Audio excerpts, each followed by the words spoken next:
جب یزید کا نام ہمارے زبانوں پر آتا ہے تو ہمارے دلوں میں ایک سوال ابھرتا ہے کہ آیا وہ محض ایک بادشاہ تھا یا فاسق و فاجر، وہ امت کا مجرم ہے یا تاریخ کا مظلوم؟ جب ہم تاریخ کی کسی شخصیت کے اوپر گفتگو کرتے ہیں تو ہم پر لازم ہے کہ ہم قرآن اور حدیث کے میزان کو سامنے رکھتے ہوئے گفتگو کریں تاکہ کسی کی بیجا تعریف نہ ہو اور نہ کسی کا بیجا دفاع ہو۔ اب سوال یہ ہے کہ کیا یزید بن معاویہ اس لشکر میں شامل تھا یا نہیں تھا جن کو نبی کریم صلی اللہ علیہ وسلم نے جنت کی بشارت دی ہے، خاص طور پر قسطنطنیہ پر حملہ کرنے والے پہلے لشکر کو؟ تو یہ ایک سنجیدہ مسئلہ ہے۔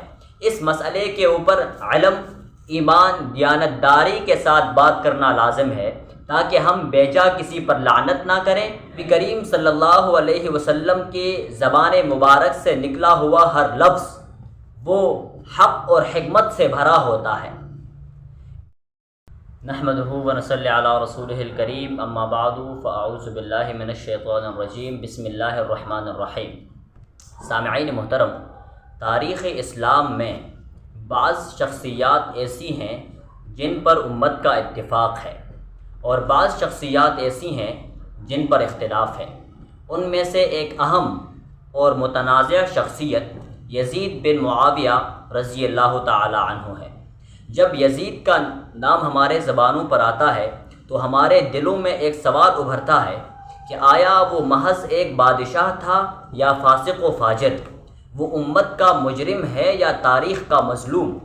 آئیے ہم اس بات کو کھولتے ہیں، مگر علم اور دیانتداری کی روشنی میں، نہ کہ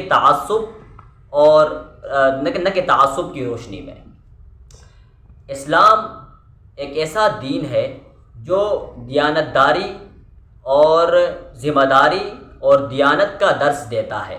جب ہم تاریخ کی کسی شخصیت کے اوپر گفتگو کرتے ہیں تو ہم پر لازم ہے کہ ہم قرآن اور حدیث کے میزان کو سامنے رکھتے ہوئے گفتگو کریں تاکہ کسی کی بیجا تعریف نہ ہو اور نہ کسی کا بیجا دفاع ہو۔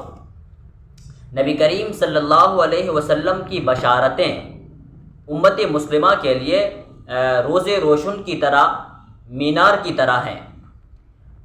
بعض احادیث میں ایسے لشکروں کا تذکرہ آیا ہے جن کو نبی کریم صلی اللہ علیہ وسلم نے جنت کی بشارت دی ہے، خاص طور پر قسطنطنیہ پر حملہ کرنے والے پہلے لشکر کو۔ اب سوال یہ ہے کہ کیا یزید بن معاویہ اس لشکر میں شامل تھا یا نہیں تھا؟ تو یہ ایک سنجیدہ مسئلہ ہے۔ اس مسئلے کے اوپر علم، ایمان، دیانتداری کے ساتھ بات کرنا لازم ہے تاکہ ہم بیجا کسی پر لعنت نہ کریں اور نہ بیجا کسی کو تعصب کا نشانہ بنائیں اور نہ کسی کی بیجا تعریف ہو۔ اور نبی کریم صلی اللہ علیہ وسلم کی زبان مبارک سے نکلا ہوا ہر لفظ وہ حق اور حکمت سے بھرا ہوتا ہے۔ انہی میں سے ایک بشارت نبی کریم صلی اللہ علیہ وسلم نے دی، ایک لشکر کی طرف اشارہ کرتے ہوئے۔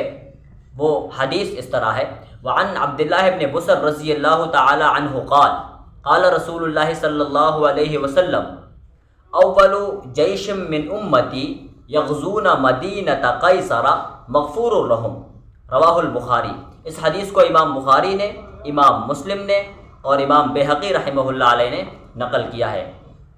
نبی کریم صلی اللہ علیہ وسلم نے فرمایا کہ قیصر روم یعنی قسطنطنیہ پر حملہ کرنے والا پہلا شخص اور پہلا لشکر وہ مغفور لہم ہے، ان کی مغفرت کر دی گئی ہے۔ اب سوال یہ پیدا ہوتا ہے کہ آیا یزید بن معاویہ رضی اللہ تعالی عنہ اس لشکر میں شامل تھا یا نہیں تھا؟ تو اس کے اوپر دیانتداری کے ساتھ گفتگو ضروری ہے۔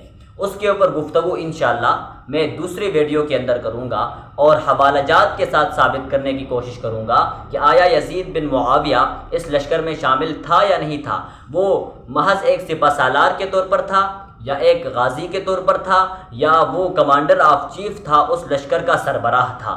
وآخر دعوانا ان الحمد للہ رب العالمین۔